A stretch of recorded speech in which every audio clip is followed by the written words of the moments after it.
No, pues si Max después de todo lo que lloró, que no lo habían ni nombrado. Ahora te toca, tienes la venganza. su momento. ¿Cuándo no lo nombraron? Que yo mostré UGS en experiencia Linux. Mostré un demo que hicimos. ¿Ya? Y se me había acabado el tiempo y me puse tan nervioso que se me olvidó Buenas tardes. y quedaron súper enojados. Mi nombre es Max León y voy a presentar un proyecto que hemos estado desarrollando durante este último tiempo que se llama UGS. Básicamente es un motor gráfico ¿ya? Basado en SDL y OpenGL. Voy a empezar a explicar un poco del proyecto en sí, de las características que tiene en este momento el motor gráfico, qué es lo que se puede hacer con él. Vamos a hablar un poco de lo que se está desarrollando en estos momentos y lo que en realidad falta.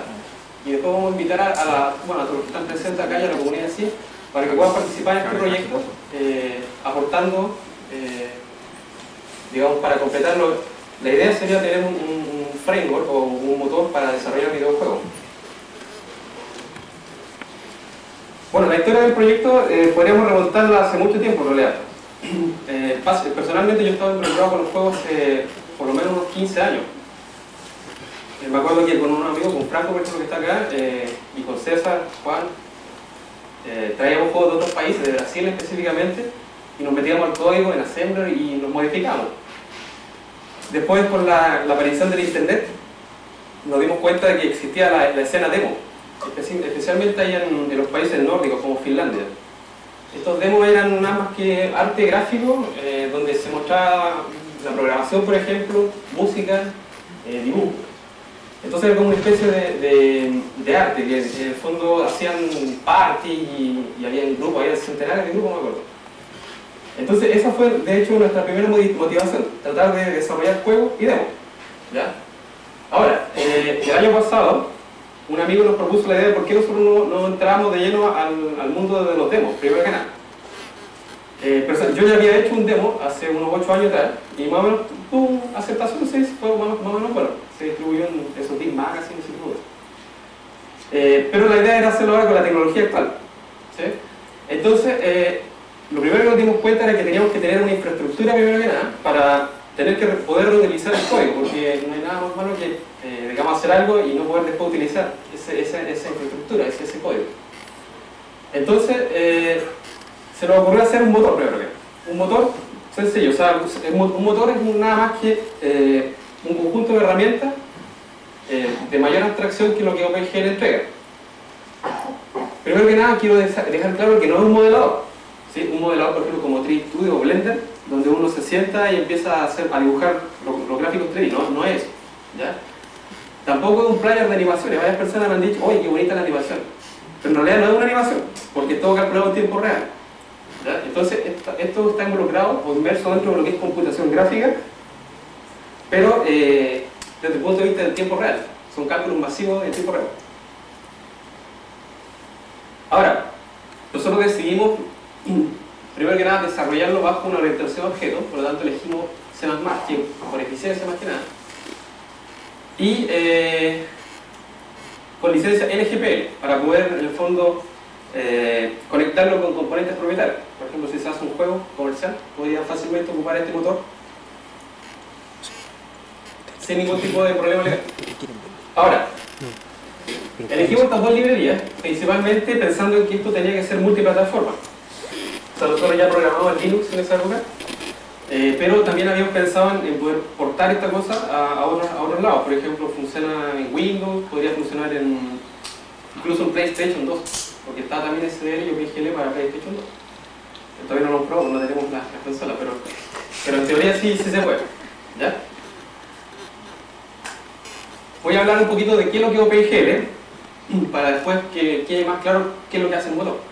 OpenGL no es nada más que una librería que es propietaria, pero es abierta. ¿Ya? La inventó Silicon Graphics en el año 91, apareció. La gracia de OpenGL es que tú puedes trabajar a nivel de tres dimensiones. O sea, puedes decirle, por ejemplo, dibuja una línea de aquí, del 000 hasta el 10, ¿no es cierto? Y OpenGL empieza, digamos, este es el pipeline, ¿no es cierto? Pasa por todas estas etapas, esos comandos, hasta que llega el frame buffer y dibuja la línea. Entonces hay distintas implementaciones, que algunas son por software y otras por hardware. Si es por hardware, entonces la tarjeta sabrá cómo dibujar la línea. Y si es por software, entonces OpenGL dibujará la línea él mismo. Lo importante es que el programador o el desarrollador no se preocupa de esos detalles, salvo para la parte de performance después. Entonces, bueno, las características principales que tiene, que puede dibujar líneas, polígonos, y tiene mapeo de texturas, ¿ya? Entonces, es un nivel de abstracción mayor a lo que se hacía antes. Por ejemplo, nosotros antes, cuando hacíamos demos, programábamos el lenguaje máquina y había que programar toda esta parte, ¿sí? Había que, por ejemplo, programar las rutinas de proyección de 3D a 2D. Ahora no, ahora eso está hecho acá afortunadamente, y ahora las tarjetas nuevas hacen todo eso por hardware, ¿ya? Ahora, ¿qué es lo que sería deseable tener en un pequeño motor gráfico? Primero que nada, un soporte matemático. Poder trabajar con clases, por ejemplo, de vectores, matrices, para poder tener toda la operatoria matemática. Y también estos son los paterniones, que es una extensión de los números complejos introducida por Hamilton, que básicamente es un número complejo de 3 componentes imaginarios, un componente real y 3 imaginarios, y sirven para representar rotaciones. Entonces, las 3 componentes imaginarias representan, por ejemplo, dónde mira un objeto, y la componente real representaría la rotación en torno a ese vector, donde está mirando el objeto. También sería importante contar con un concepto de universo abstracto. Un universo abstracto no es nada más que algo o una entidad computacional que permita conocer dónde están los objetos que viven en ese universo. Otras técnicas que es importante que tenga el motor son estas: clipping, Fustrun-Culling, y también que pueda dibujar en orden. El Fustrun-Culling y el clipping no tienen nada más que ver con el performance. O sea, por ejemplo, si hay algo que yo no estoy mirando con la cámara, ¿sí? Yo estoy mirando para allá, toda esta escena que está acá no la tengo que procesar. Ese es el Fustrun-Culling, que me doy cuenta de que estos objetos no están en el campo de visión y no los proceso. Entonces eso es importante para el performance, para mejorar el performance. Y lo otro es dibujar en orden. Por ejemplo, el universo se tendría que dar cuenta de que ciertos objetos son transparentes, por ejemplo. Entonces, por ejemplo, este vaso, si yo lo dibujo, tendría que dibujarlo al final para representar la transparencia, porque primero está lo de allá y después está la transparencia. Si dibujo al revés, no voy a ver nada a través del vaso, se va a ver solamente el vaso a través del blanco, ¿ya? Eso también es importante, que el universo se dé cuenta de esas cosas. También es necesario un programador de eventos. Un programador de eventos es para decirle, por ejemplo, a un objeto: compórtate de tal forma durante tanto tiempo. Es como para programar tareas, ¿ya? Un sistema de cámaras abstractas. Sería interesante, por ejemplo, que un motor pudiera decirle: ya, instancia una cámara acá y enfócala y muévela en forma, no sé, horizontal, y hace un panning, por ejemplo, o baja, o recorre una trayectoria, sin tener que entrar en detalle de, por ejemplo, toda la transformación lineal que hay en ese contexto. Y lo otro también, bueno, estas dos cosas son importantes: trabajar con modelos de objetos independientes. O sea, que por ejemplo yo puedo decir, tengo un vaso definido ahí, puedo replicarlo varias veces y colocarlo en todos lados que yo quiera. Los efectos son, bueno, lo que vamos a ver ahora. Nada más que, por ejemplo, que el modelo pueda tener sombra, pueda tener, no sé, motion blur, que hayan sistemas de partículas para representar efectos físicos, etc. No, eso. Acá. Bueno, en UGS nosotros tenemos una jerarquía de clases que va en este orden, ¿ya? Cada objeto instanciado estaría por acá abajo, pero lo importante es que va a derivar de toda esta jerarquía de clases. Cada digamos, nivel acá define una cierta funcionalidad. Por ejemplo, acá la parte más básica representa, no sé, el nombre, tiene un parent universe, conoce cuál es el universo activo en ese momento. Hay otra clase que implementa funcionalidad, por ejemplo, para los eventos. Hay otra funcionalidad que implementa jerarquía, quiere decir que cada objeto que vive en el universo puede tener hijos, ¿ya? Que dependen de ese objeto. Visible Object implementa, por ejemplo, matrices de transformaciones y también propiedades físicas, por ejemplo, gravedad, peso, un montón de cosas más. De acá deriva universo. El universo no es nada más que lo que comenté anteriormente, que es una entidad abstracta que conoce dónde está todo. Y de hecho va a ser el padre de todos los objetos. ¿No ve que implementa acá Si se dan cuenta, implementa hierarchy también, por lo tanto puede tener inputs.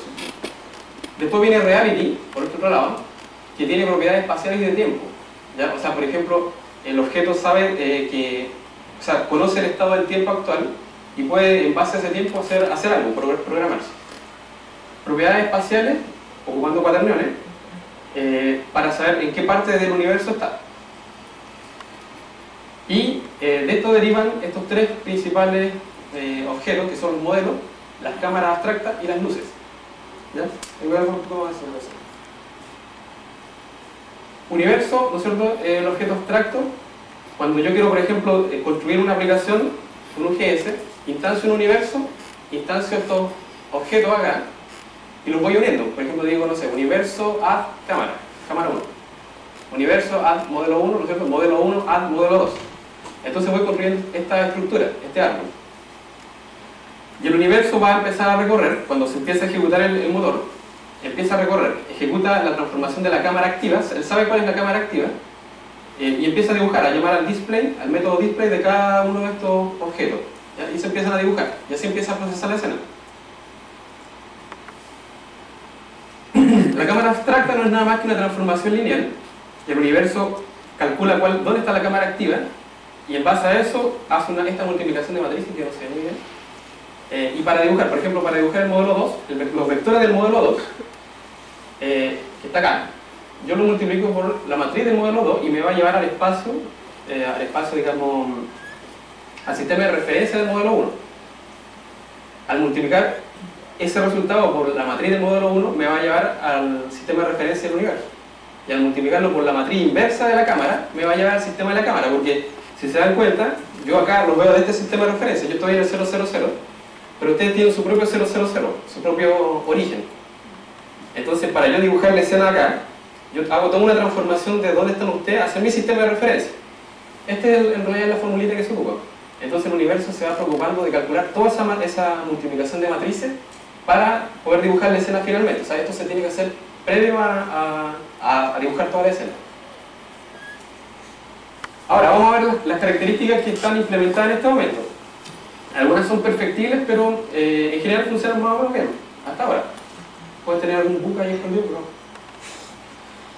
Sistemas de partículas, modelo de animaciones, sombra volumétrica, motion blur, generador de terreno, left, read, focus, generador de árboles fractales, generador de pasto, pixel bar, ya voy a... Bueno, ahí les voy a explicar en detalle.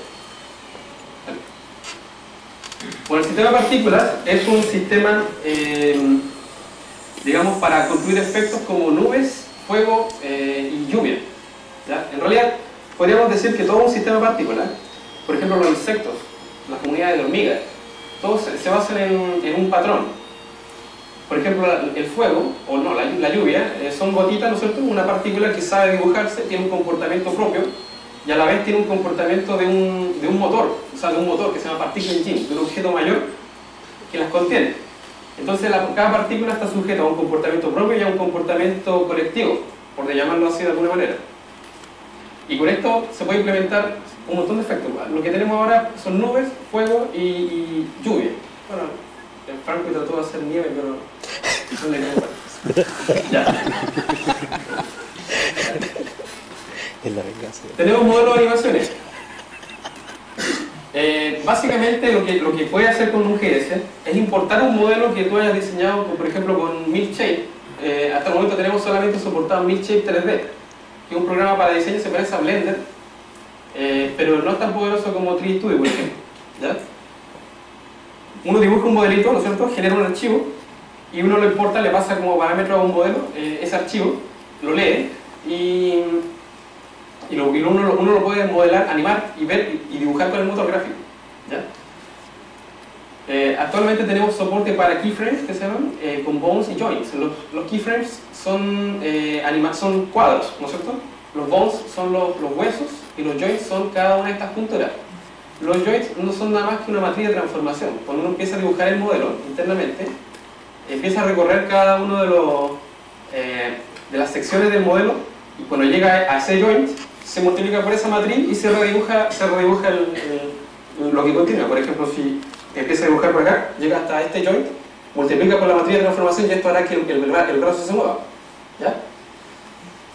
También lo que tenemos es ABB, es Axis Aligned Bounding Box. O sea, por cada modelo, el sistema dibuja una caja que lo envuelve, ¿ya? Eso es útil para, o sea, va a ser útil para detección de colisiones y también es útil para frustum cooling, para poder determinar si el objeto es visible o no. Porque en realidad, si se fijan, es mucho más fácil determinar una colisión, por ejemplo, con un modelo sencillo que es una caja, en vez de estar evaluando cada uno de los vértices y caras del modelo. También tenemos sombras. Las sombras en realidad nadie se preocupó de las sombras mucho hasta ahora hace poco. Si se fijan bien en los motores o los juegos, son súper pocos los juegos que tienen sombras reales, ¿ya? Hay un problema que ha estado en estudio hace harto tiempo, hace más de 20 años.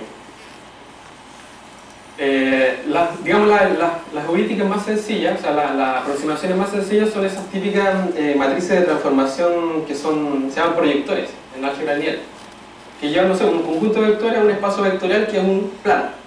El problema de eso es que solamente se puede proyectar en cosas planas, cosa que no tiene mucha gracia. Entonces, existe otra idea, que es a través de sombras volumétricas usando stencil buffer. Bueno, no voy a entrar en detalle en lo que es el stencil buffer, porque igual me podría tomar, no sé, 2 horas, 3 horas, explicar qué es lo que es. Pero es básicamente, con cada cara del objeto, del modelo, yo con la matriz de transformación que hablamos anteriormente, los paso al mismo sistema de referencia que la luz. Y voy evaluando, ¿no es cierto?, con un producto punto entre la normal de la cara y la luz, si está visible o no. Eso es fácil hacerlo. Y voy delimitando cada uno de las aristas que está entre uno que se ve y otro que no se ve. Y eso dibuja un volumen infinito, hace un infinito, ¿ya? Entonces, la gracia de esta aproximación es que es súper real. O sea, digamos, para modelos que están bien hechos, es súper real. El problema es que es intensivo en ancho banda, o sea, necesitan una tarjeta, más o menos, sí, una TNT2 para arriba podría ser. Hablando de la implementación de vídeo. Otra aproximación que tenemos acá, y que ya está hecha, pero también eso es susceptible de mejorar, es shadow mapping. El terreno que voy a mostrar más adelante, con detección de colisiones, sabe dónde hay una sombra de un cerro. Entonces, por cada punto del terreno se tiene un rayo. Si se intersecta, es porque está sombreado. Si no se intersecta y llega al sol, es porque está con sol, ya está iluminado. Ahora, ¿qué implementaciones faltan acá por hacer? Sería interesante, por ejemplo, colocarles penumbra. La penumbra es la degradación que hay entre la sombra y lo que no es sombra. O sea, nunca se ve blanco y negro, sino que se ve como una degradación. También mejorar el algoritmo para múltiples fuentes de luces. Este es un problema más o menos complejo, ¿no? Pero hay buenas aproximaciones. Yo, de hecho, trabajé en una y se veía más o menos bien. Y lo otro es controlar el shadow leakage. El shadow leakage es cuando, por ejemplo, tienes dos objetos que proyectan sombra en un plano, y si las sombras se suman, eso es shadow leakage, porque nunca se suman las sombras, sino que se ve solamente negro, ¿ya? Nosotros tenemos un problema de shadow leakage. Ahora, les puedo mostrar un demito que una cruz se intercepta con una sombra o sea, la sombra de una cruz se intercepta con la sombra de un modelo y se ve como doblemente negro. Y también traten de fijarse cuando vean juegos o programas gráficos si tienen shadow leakage o no. Por ejemplo, acá es lo que decía yo, tenemos un demo, ¿no es cierto? Esta es una niña que tiene su propio sistema de referencia por acá, no sé, estará por acá, depende de quién lo modeló. Este es un objeto que yo bajé después. Entonces se pasa la luz y los vértices de esta monita se pasan a un sistema de referencia común, no importa cuál sea, y se va evaluando cada triángulo, la normal de cada triángulo, y se sabe si es que está visible o no visible a la luz. Y eso delimita las aristas que están visibles o no, de los polígonos que están visibles o no, y se proyecta un volumen infinito. Esto da la sensación de una sombra volumétrica. O sea, se puede proyectar en lo que uno quiera. Acá es la aproximación que les contaba antes de múltiples fuentes de luces. Esta proyecta esta sombra y esta proyecta la sombra acá. Ahora podríamos mostrar esto. Esto es lo que tengo acá. Está mostrando. A ver.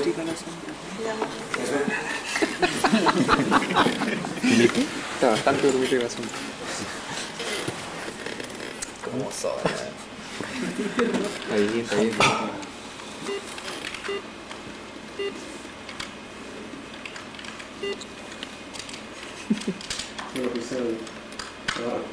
Yo estaba pensando más o menos lo mismo. Ahí. ¿Exacto?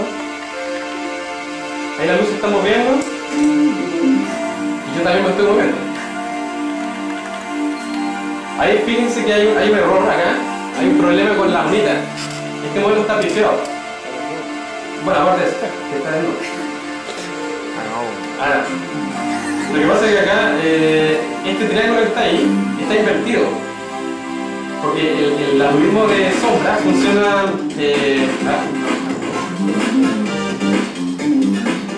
el algoritmo de sombra funciona evaluando si el triángulo es visible o no a la luz. Si el triángulo está dado vuelta, o sea, está dibujado según... bueno, al contrario de la manecilla del reloj, esa orientación tiene, se va a ver erróneo. ¿Ya?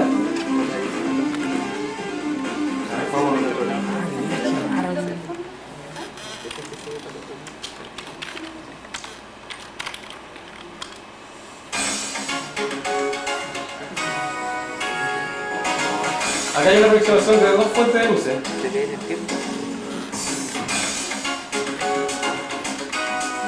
Una luz está quieta, está por acá, debe estar por acá ahora. Y la otra está dando vueltas, la luz.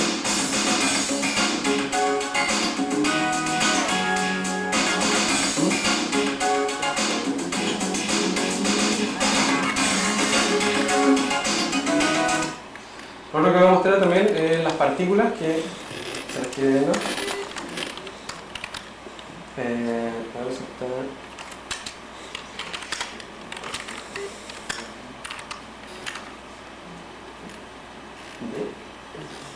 El LAD parece que tiene algo. Ah, sí, está. Ahí tienen lluvia. Bueno, lluvia, o trata de ser lluvia, pero lo importante aquí es la fuerza. Ahí hay una gravedad, cada partícula tiene un comportamiento individual y tiene... el sistema en el fondo está definido como una fuerza G, ¿no es cierto?, hacia abajo.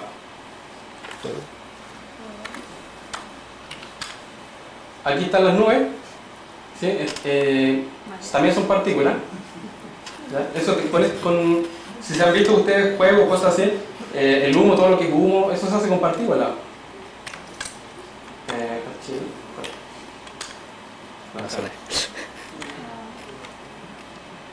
Ahí está. Es una heurística de fuego, también con partículas. Aquí también, aparte de eso, a este sistema de partículas en particular del fuego le pasas una luz de referencia y también te ilumina lo que está alrededor. El viento. ¿Mm? El movimiento del fuego lo da el particle engine, el contenedor de las partículas. Perdona, ¿eso es una partícula central y partículas que escapan o cómo se mueve esa cuestión? No, son partículas independientes, ¿sí? Son todas, imagínate que tú le dices instancia en particle engine de tipo fuego con 300 partículas, ¿ya? Y solo te hace todo este proceso. Okay. Bueno.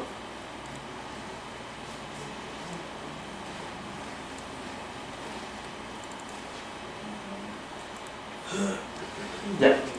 Aquí voy a hablar de lo que es motion blur. Pero esto va a ser...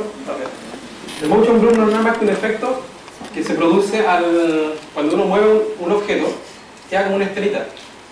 Tenemos implementado tres tipos de motion blur. El radial, que es, por ejemplo, cuando uno ve un salto, ¿no es cierto?, y se ve un aura, ese es el motion blur radial.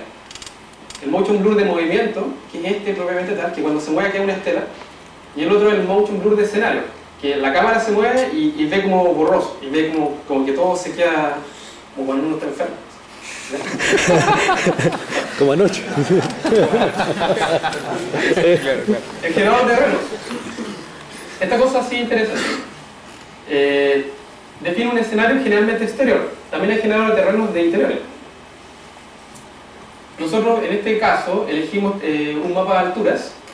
O sea, tienes que tener un mapa de alturas para representar los cerros, no sé, por los valles, no sé, las planicies. Entonces nosotros le pasamos una imagen JPEG de entrada, que era lo más sencillo. Entonces por ejemplo, cada tono oscuro de la imagen representa las partes más bajas del terreno y los tonos claros representan las partes más altas. El problema acá es que hay un problema con el uso intensivo de triángulos. O sea, por ejemplo, si yo le paso una imagen de 256 por 256, y dibujo un triángulo ahí entre cada píxel, eso es harto, es bastante. Entonces, hay que obligado a ocupar un algoritmo de LOD, que es Level of Detail, ¿ya? Lo que quiere decir este algoritmo es que cuando yo dibujo el terreno, dibujo lo que está más cerca de la cámara, lo dibujo con todo el detalle, y lo que está más lejos lo voy simplificando, ¿ya? Entonces, el algoritmo que nosotros tenemos implementado se llama Quad Tree con geomorfismo, de hecho así se llama en la jerga matemática. Hay otras aproximaciones que se llaman roaming, triangle strip, hay otros papers que hablan de eso. Y la implementación propiamente tal la ocupamos usando arreglos de vértices. OpenGL tiene arreglos de vértices, a uno le pasa por ejemplo un arreglo de vértices, no sé, de 1000 vértices y ya lo dibuja solo, ¿ya? Uno no se preocupa de ese problema. Mejor si la tarjeta tiene soporte de vértices por hardware, arreglo de vértices por hardware. También otro problema que hay ahí es que aparte de las alturas hay un blending de textura, hay que hacer un blending de textura porque no todas las partes del terreno las va a dibujar igual, sino que hay demasiado homogéneo. Y también cuando uno se junta con dos texturas no puede ir brusco el cambio, tiene que ser como suave. Entonces también hay un trabajo de blending de texturas, o sea, hay que decirle que en tal altura parte la nieve y bajo tal altura parte, no sé, el cerro, y en las pendientes grandes, ¿no es cierto?, muy pronunciadas, dibuja no pasto, sino que dibuja, por ejemplo, piedra, ¿ya? Y eso no puede ser brusco, si no se vería más o menos mal. También tenemos variables globales de entorno, ¿no es cierto? Tenemos fog, que es la parte atmosférica, por ejemplo, cuando uno mira, o sea, se pone un cerro y mira para allá, no se ve todo claro, sino que se ve claro, y después se empieza a ver como humo, ¿no es cierto? Como nubosidad. Efectores de viento, que son básicamente para después controlar lo que hace el viento con los objetos. Eso todavía no lo estamos ocupando bien, pero está ahí, está el soporte. Aguas con multitexturas y cielo. El terreno también implementa un cielo, o sea, un cielo estático. Cuando el observador se mueve, el cielo en realidad no cambia mucho. Se mueven las nubes, pero siempre está respecto al observador. Y el agua con multitexturas se dibuja en todos los lugares donde hay una superficie que está bajo un nivel que uno le pasa como parámetro, ¿sí? También tenemos Shadow Map, como contaba antes, usando detección de colisiones. Entonces, aparte de dibujar el terreno, se dibuja encima una capa de blanco y negro, o sea, de blanco, negro y los tonos intermedios, dependiendo de si colisiona o no un rayo con cada punto del terreno.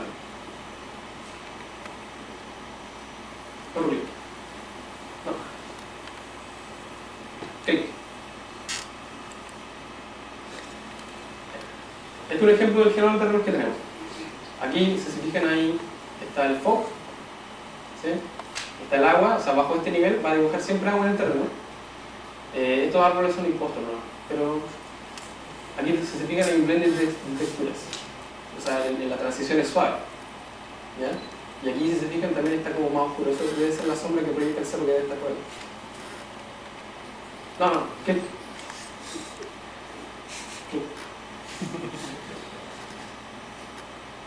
Ahí hay unos modelos animados, este monito está saltando, ahí está una sombra, ahí viene la cruz. Por si acaso nosotros no somos de ninguna secta. No tenemos modeladores. Aquí también hay, bueno, cielo, ¿no es cierto? Hay unas nubes ahí, esto se está moviendo, esta nube, pues de ahí vamos a clic. Aquí hay una vista más panorámica con un filo vivo más ancho. Aquí se nota claramente que hay una sombra, o sea, este cerro donde estoy parado acá está detrás del sol, está, digamos, delante del sol, y esta parte está cubierta por la sombra, y aquí también hay una degradación. Vamos a mostrar primero que nada el terreno, y de ahí pasamos a esta parte.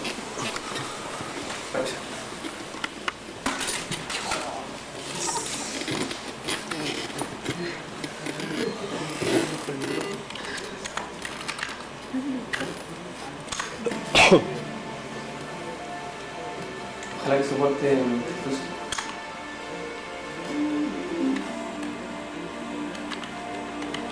¿No es cierto? Ahí voy cargando.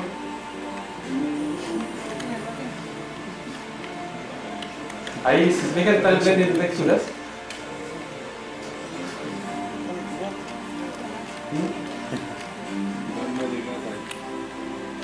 puedo volar nosotros. Ahí está construido. Ahí están las alturas puestas. Y si se fijan, ahí está el algoritmo de LOD. A medida que me voy acercando para allá, va dibujando con más triángulos. ¿Cierto? Eso también se puede cambiar. Obviamente, si defino la mayor resolución más cerca, va a ser más rápido. Pero está hecho con puro triángulo. ¿Hay un terreno debajo de ese terreno? ¿Se ve una malla como abajo? O sea, el terreno es la malla. No, pero está la malla encima y hay una malla plana debajo, parece. Ah, sí. Es el agua. Ahí. Porque el agua también es un triángulo. Bueno, no lo puedo ver. Ese es el agua. ¿Ves? Y hay una malla plana ahí. Ahí, esa. Y hay agua en todo el terreno. En todos los quads, porque está separado por quads el terreno. ¿Sí? Entonces, si ese quad, ese sector del terreno, tiene una profundidad, no sé, menor que a algún parámetro, va a dibujar agua en todo el quad. Si no, no la dibuja.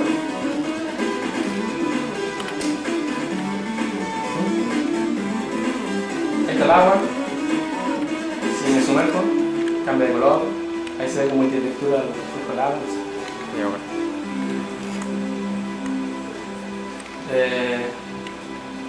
Si se fijan, el terreno es súper grande. Bueno, ahí termina. Ahí no hay nada más, pues ahí está la dimensión diferencial.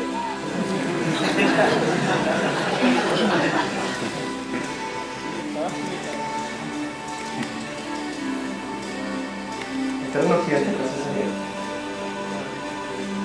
¿Habría la posibilidad de, en vez de hacerlo en terreno plano, sobre todo para que no tenga fin, hacerlo como una esfera? ¿Estáis dando sí, todo mira. el tiempo? La primera aproximación que hice fue eso. Pensé en eso primero que nada. Acá, estos son terrenos esféricos, pero en realidad no fue muy buena idea, porque ocupaban demasiados triángulos. Es mejor que cuando tú te acerques al final del terreno haya otro objeto terreno y los una. Este terreno, de hecho hay dos terrenos acá, el cielo es un terreno también, pero con textura de cielo. Y es esférico. O sea, si yo me voy para allá, siempre, no tiene fin, ahí, no tiene fin, porque me voy a dar siempre la vuelta. Es como lo que pasa con la Tierra. Pero no era, o sea, era buena idea en ese momento, pero después ya no fue nada. Por otro algoritmo de LOD. A ver, aquí voy a hablar de dos efectos que son más o menos importantes, que aumentan el realismo en realidad. Lo que es el lens flare y el depth of field. El lens flare no es nada más que el efecto que se produce cuando entra un rayo de luz al diafragma de la cámara. Y se produce un rayo súper bonito. Un problema que teníamos también es que cuando, por ejemplo, yo miro al sol y me cubro con algo, o sea, algo me interrumpe la visión, el lens flare tiene que desaparecer. Y hay hartos botones que no han solucionado ese problema. De hecho, a veces colocan un límite para que no se pueda interrumpir la visión del lens flare. Entonces, bueno, me fui por el camino fácil en realidad. Ocupé una extensión que está solamente en la GeForce 3 y LATI, que se llama HP Occlusion Test, me introdujo HP. Que tú dibujas un impostor, dibujas un puntito, por ejemplo, en vez del sol, y después preguntas si se ve o no. ¿Sí? Pero está pendiente lo que es la parte, el desarrollo, digamos, con detección de colisiones o con texture masking, que se llama. Que uno dibuja un punto, después evalúa cuántos puntos pasaron en un test de profundidad. Y en base a eso se puede hacer un lens con intensidad, porque no es lo mismo mirar directo al sol que mirar un poquito al sol. ¿Ya? También voy a hablar del depth of field, que es, el depth of field no es nada más que el enfoque. Cuando yo miro, por ejemplo, mi mano, me enfoco en mi mano, los veo todos borrosos. Pero cuando los miro a ustedes, mi mano la veo borrosa. Ese efecto también lo tratamos acá. Y lo hicimos ocupando, digamos, las capacidades de blurring por hardware que tiene la tarjeta. O PGL más que nada, la tarjeta no le da... En ese sentido no ayuda mucho, pero existe una opción que se llama generar min-maps, de min-mapping, ¿ya? Que es que una textura yo la puedo simplificar varias veces, y OpenGL lo que hace es no hacer una simplificación lineal, sino que coloca un blurring ahí y hace que se vea como más borrosita. Entonces este efecto nosotros lo ocupamos simplificando, tomando una foto de la escena, la pasamos a una textura, y eso ocupamos las copias chiquititas. Y después eso lo ampliamos y se ve como borroso. Ya se ve como borroso una parte de la escena, ¿no? Lo que está más cerca, por ejemplo, se puede ver súper claro. Claro. Aquí hay un efecto de deep of field, ¿no es cierto? Los árboles estos que están acá, así truchos, se ven súper claros, pero en el fondo se ve bien borroso. ¿Ya? Hay también un proceso de que se vea borroso por acá, o se vea borroso más allá, se vea más borroso, ¿ya? Y poder seleccionar el radio que se ve claro, como con una cámara normal, cuando uno ajusta el focus. Y acá está el lens flare, ahí está el sol, hay un rayo de sol y el lens flare es esto, ¿no es cierto? Uno empieza a dibujar acá dependiendo de la posición del sol, ahí se tiene un rayo que sea perpendicular, ¿no es cierto? También diseñamos lo que son árboles procedurales. Está basado en una recursión tipo fractal, donde hay un branch, se dibuja, esto es más matemático, se dibuja un branch en función de una torsión, en función de una función de densidad, ¿no es cierto? Esto hace que sea único, o sea, cada árbol que se genera acá va a ser siempre único, no va a ser nunca igual a otro. Entonces se dibuja un branch y sobre ese branch se dibujarán, tendrá branch hijos, y a su vez branch hijos, y branch hijos. Y al final se dibuja la hoja, ¿ya? También tenemos modelado el movimiento de la hoja mediante una ecuación diferencial ordinaria, ¿no? Es más o menos sencillo. Acá hay un ejemplo. Aquí hay un branch, por ejemplo, principal, ¿ya? Y tiene branch hijos. Y a su vez esto tiene branch hijos. Y a su vez branch hijos. Y al final se dibuja la hoja. Las hojas son un caso particular. Pero uno puede decirle el nivel de profundidad que quiere de los branches, ¿ya?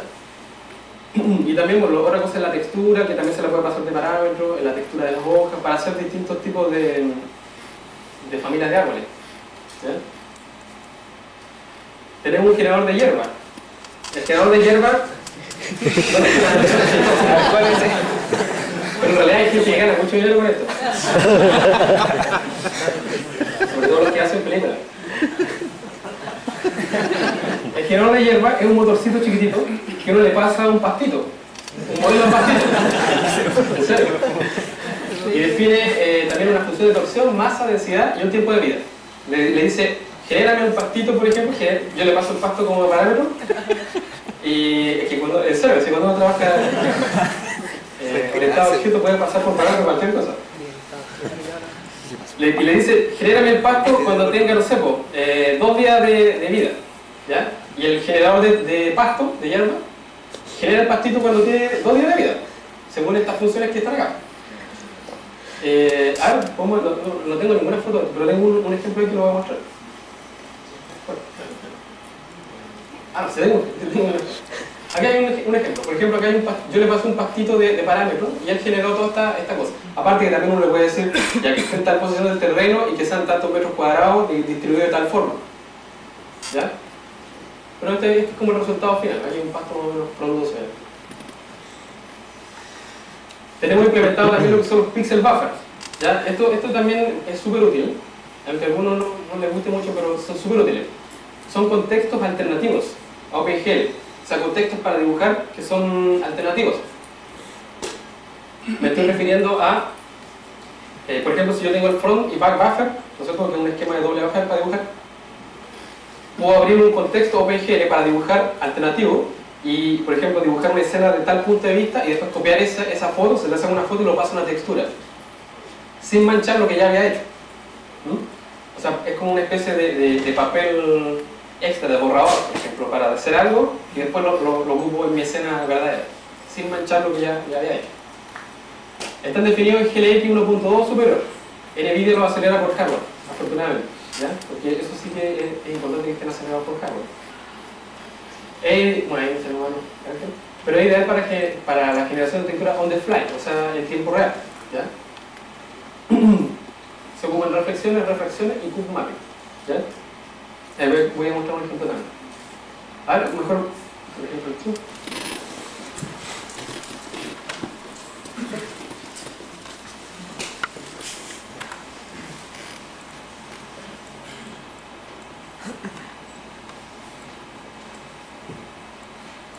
Pastito, así que ahí. Es un ejemplo bien sencillo, donde se le pasa un pasto de parámetro y se le dice generalmente un tiempo de vida, no sé, un mes, 2 meses, no sé. Y de acuerdo a la función, un modelo cuerpo libre en realidad, la función de masa, de densidad se calcula cómo va creciendo en el fondo. Uno le dice, por ejemplo, genérame con tal densidad en el terreno y tantos metros cuadrados. ¿Ya? Y lo genera automáticamente. El default field. Puedo ver. Bueno, ojalá que se vea acá. Está medio oscuro. Ahí. Si se fijan ahí, lo que está más cerca de la cámara se ve clarito. Pero lo que está más lejos se ve borroso. Entonces ahí me estoy enfocando en eso, pero no en el fondo. ¿Se nota, no? Y claro, desactívalo para que se vea. Ahí no está. Ahí está, pues. Yo puedo decirle, por ejemplo, que se corra más allá. Ahí. O que se corra más acá, no sé.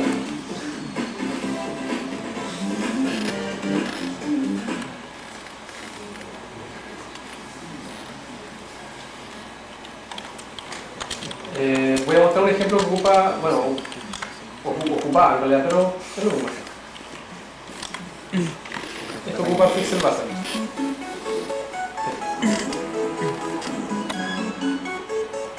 Entonces, se toma una foto desde el punto de vista de estas esferas y el pixel buffer y después se mapean las esferas de acuerdo a esa foto que tomó.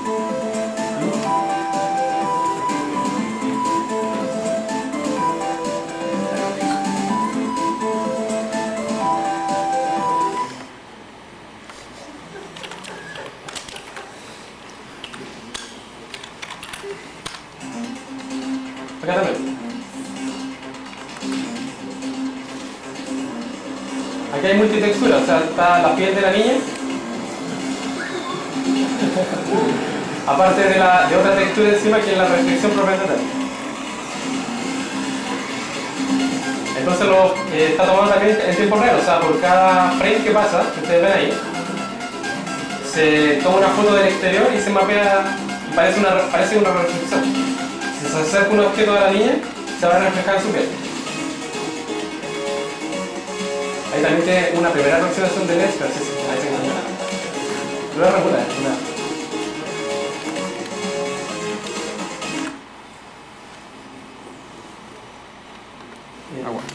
Agua. No, pero eso bien.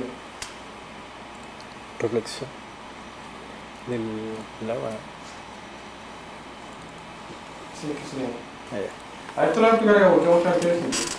Tenemos agua dinámica y reflectiva.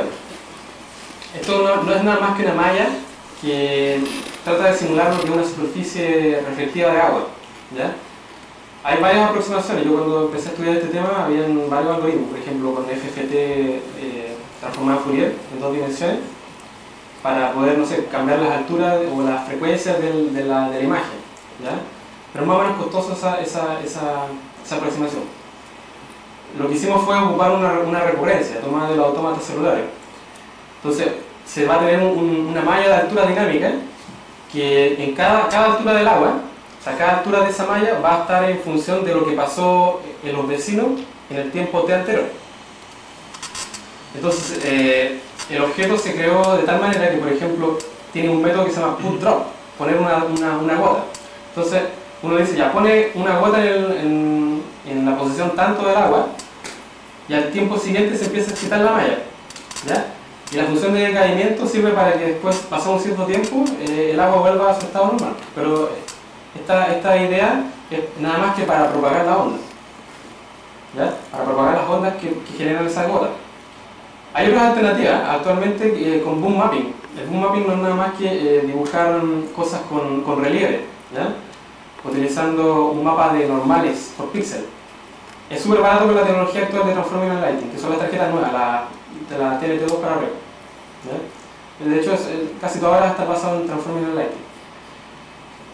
Y lo otro es la reflexión. También ocupamos una reflexión para calcular cómo se ve la escena desde el punto de vista del agua y después mapear esa agua con la reflexión o sea, con esa escena. Entonces da la sensación de que fuera agua reflectiva y dinámica. ¿Ya? Voy a mostrar aquí también un ejemplo.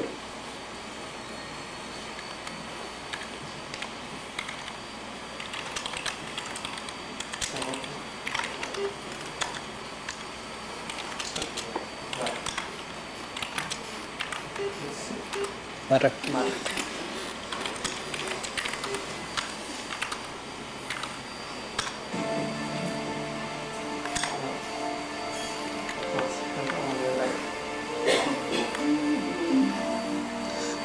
Ahí. Si se fijan, el algoritmo es que hay un algoritmo que propaga la onda, que es que es ello, o sea, hay un método que pone una gota, no sé, lo que hace es excitar una altura, se te da la malla, ahí está la malla, ¿no es cierto?, del triángulo, y la función recursiva empieza a propagar la onda. Y otra cosa separada, distinta, es el pixel buffer que hay acá para tomar la foto desde el punto de vista del agua y que sea reflectiva. Y eso también, por cada frame que pasa, se hace. ¿Ya? Perdona, ¿el agua es transparente? ¿Hay algo abajo? ¿Es transparente aparte? Sí, hay unos árboles. Y abajo el agua. Es transparente y aparte reflectiva. ¿Sí? Muchísimo menos. Lo interesante es que fuera también refractiva. ¿Sí? Así que si hay alguien que se anima, también ese problema también es bonito. Hacer algo refractivo, que se refracte.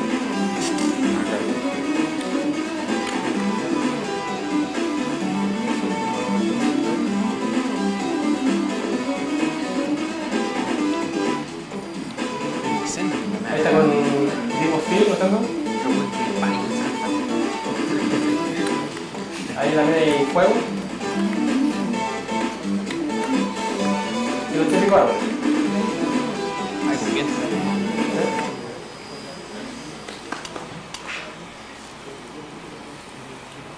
Ahí está. Estos son unos ejemplos que mandé a un loco que se llama Negio. Ah, sí. ¿Lo vi? Sí. Ese gallo se dedica a promover todo lo que es el desarrollo de OpenGL. Bueno, él está ocupando ahora Linux también. Y le voy a mandar el tutorial 39, o va a hacer el tutorial 39 cuando lo termine. ¿Ya? Ahora, ¿qué es lo que está en desarrollo? Hardware Shadow Mapping. El Hardware Shadow Mapping no es nada más que una forma de hacer sombras tomando una foto desde el punto de vista de la luz y después dibujando la escena y comparando píxel por píxel si es que ese píxel estaba sombreado o no. ¿Ya? Esta técnica la gracia que tiene algunas ayudas por hardware, pero en realidad el algoritmo igual hay que programarlo, no es tan sencillo. Cube Mapping es lo que vimos con las esferas estas y con la línea reflectiva que se toma una especie de caja de texturas. Se toma una textura en la parte superior, otra en la parte de abajo, del lado, del frente, de atrás. Y se envuelve el modelo en esa textura cúbica. El Footprint Cooling, un Footprint Cooling más decente en realidad. Eso es lo que dice LOD para modelos. Esto quiere decir que nada más que si un modelo está lejos de la cámara, que se dibuje con menos triángulos. ¿Ya? Y también esto de abajo es que dibuje un impostor, o sea que en vez de dibujar el modelo, dibuje una foto del modelo. Porque cuando está lejos de la cámara no se va a notar mucho. Queda pendiente también la detección de colisiones, ¿no es cierto? Que esto lo estoy viendo yo aquí ahora. Y la compatibilidad con hardware más viejo. O sea, obviamente aquí no hay cosas que no se van a poder ver, pero otras sí. El problema es que ahora, por ejemplo, con esta tarjeta SIS integrada se ve súper lento. Entonces hay algunos cuellos de botella que se pueden arreglar. Y lo otro que tengo es un Vertex Shaded Parser, que es para estos programas como que se parecen al Assembler para programar texturas. Eso lo estaba viendo también. ¿Qué es lo que faltaría? Por ejemplo, sería documentar. Nos falta harto documentar, porque cada efecto tiene hartas cosas que hay que tener en consideración. El Boom Mapping para texturas que son con relieve, Vertex Programming y Texture Shaders, que es programa de lenguaje máquina, como el Cobo lenguaje máquina en realidad, pero para programar la tarjeta de video. Vamos a integrar queremos integrar el generador de árboles con el generador de hierbas para hacer en vez de un generador de vegetación, ¿ya? Que es como algo más integral. Necesitamos un mecanismo de autentificación de extensión para la extensión de OpenGL, considerando que hay un desorden ahí, las empresas no se han puesto de acuerdo, los desarrolladores de OpenGL, en cuál va a ser la especificación que va a predominar. También sería interesante chequear otras heurísticas para el terreno, por ejemplo, algoritmos tipo Roaming o TenDStrip para digamos, minimizar la cantidad de triángulos que se ocupan para dibujar el terreno. Engine para interiores, esto se hace con tiles, para hacer, tipo, no sé, cosas tipo juego, no sé, interiores, o sea, casas, iglesias, por dentro. Nos falta también un mejor uso del BSP o un Octree también, que el universo, como expliqué, tiene hijos, ¿no es cierto? Pero aparte el BSP hace cosas para colisiones o también para movimiento entre los objetos, ¿ya? Para programar mejor las tareas de los eventos de los objetos. También nos falta import de otros formatos, ¿no es cierto? Nos falta, por ejemplo, podría ser de Studio, Maya, Blender. Ya está la especificación en la red en realidad, es cosa de llegar a implementarlo. Y luego también sería interesante poder importar mapas de modeladores, como lo hacen los juegos. Por ejemplo, hay motores que son para juegos, que uno diseña todo el mapa en 3D Studio y el engine solamente se encarga de dibujarlo y aplicar los efectos que tengan, las partículas, los shaders, las sombras, le coloca todas esas cosas en el engine. Pero la parte de diseño del modelo está en 3D Studio, pero no solamente un modelo, sino que el escenario entero. Ahora, ¿qué es lo que nosotros esperamos? ¿Qué es lo que viene? Sería interesante aprovechar la espiral positiva del desarrollo open source, o sea, que otras personas se metieran a este proyecto y también pudieran sacar partido de él. No sé, para hacer cosas de simulación, por ejemplo, César Hernández, que está acá, que no está acá, él hizo una aplicación para Armada, ocupando esta tecnología, para simular los barcos, los misiles, etc. Entonces tiene aplicaciones no solamente para el campo de los juegos, para el campo de la simulación, por ejemplo. Sería interesante, como dije al principio, tener una infraestructura para desarrollo de juegos, que fuera LGPL. Los juegos no creo que puedan ser GPL, no le veo negocio por ese lado. Pero sí la base podría hacerlo, sin ningún problema, como lo hace por ejemplo Crystal Space, pero Crystal Space tiene otra orientación en realidad. Y bueno, lo que quería hacer es una invitación a las personas que estén interesadas en desarrollar con nosotros, que pueden acercarse y encontrar más información en estos lados. Aquí está el sitio del proyecto. En realidad no es necesario tener conocimiento o ser experto en computación gráfica ni nada de eso, sino que tener ganas de aprender y si te interesa el tema en realidad, porque en Chile este tema no ha sido muy bien explotado. Eso es. No sé si tienen consultas. Deja las URL.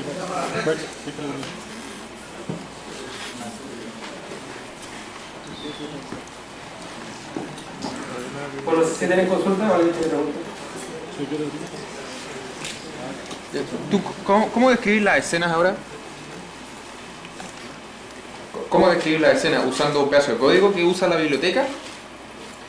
O sea, ¿Cuál es un universo? Sí, sí. A ver, El Max, ¿le contesto yo, no? bueno, Es que hay una parte, hay una parte que falta hablar, que es el motor puede procesar scripts bien sencillo. Entonces tú metes un lenguaje que es trivial, tú puedes ir creando objetos y digamos darle ciertos parámetros de creación, y después también puedes, si quieres, puedes decirle al objeto que se vaya moviendo de tal tiempo a tal tiempo, de tal posición a tal posición, y puedes hacerlo todo digamos, en forma sincronizada. O sea, tú puedes, primero le das toda la instrucción al motor y después el motor te hace todo. No es como vía código, o sea, hay una forma que es vía código, que tú mismo vas creando el código del objeto, y el otro es vía script, que lo pasáis a un lector del script y te vas generando todo a partir de ese script. Hay algo más que aquí vamos a hacer. Eso responde a tu pregunta, ¿no? Sí. Ese lo usamos. Me parece que el Max mostró lo que es, o sea, ahora cuando mostró la parte gráfica lo usó como en modo interactivo, el motor. Sí. Pero tú también lo puedes usar en modo no atendido. O sea, tú le das todas las instrucciones de qué es lo que quieres que haga el motor y él te lo hace. Sí, mira, ahora aprovechando eso que se me olvidaba, Sí, pues Max. vamos a mostrar entonces el otro demo, el que ocupa script. ¿Sí? ¿Esto queda?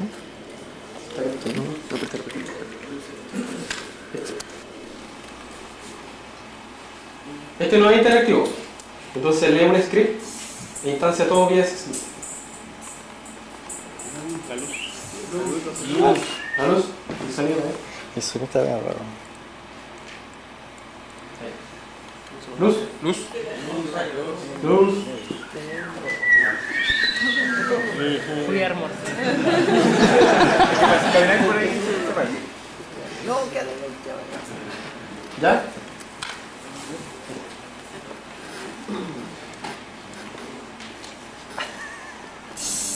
Se me pecho.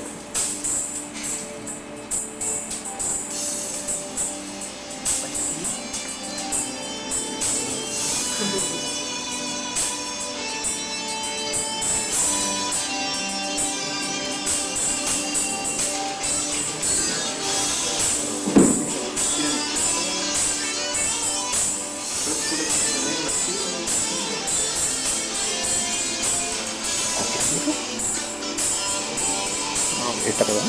¿Haciendo nada? Préndelo. ¿Aló? En este demo se pueden ver algunas cosas que Max nos mostró y que son bien interesantes. Fíjense, por ejemplo, en los efectos de transiciones de cámaras. Ahí se va a producir. Aquí está el problema que decía yo que era el Shadow Decay. La cruz está moviendo. La sombra acá se suma con la sombra de la cruz. Este es un problema que no puede ser. Pero ya tiene una solución más o menos fácil.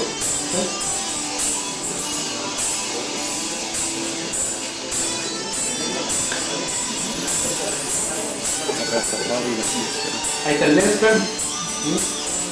Los árboles.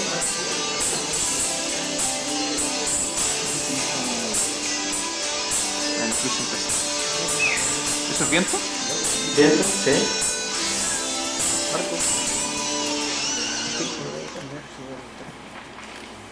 Eso es.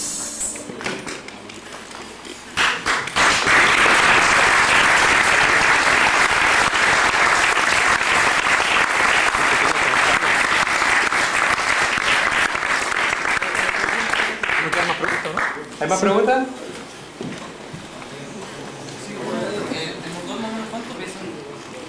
¿El código o los gráficos? Miren, si lo ponen en un equipo grande. ¿Espera? El código, mira, a ver, el fuente o los binarios. Respeta. Pero lo que pasa es que puedes bajar el fuente y compilarlo tú mismo. No va a ocupar más de 500 kilómetros. ¿Sí? Los gráficos sí ocupan, la imagen, la textura, sí, lo ocupa unos 3 megas.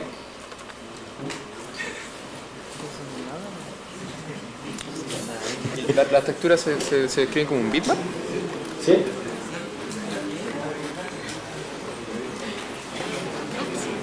Bueno, eso sería entonces.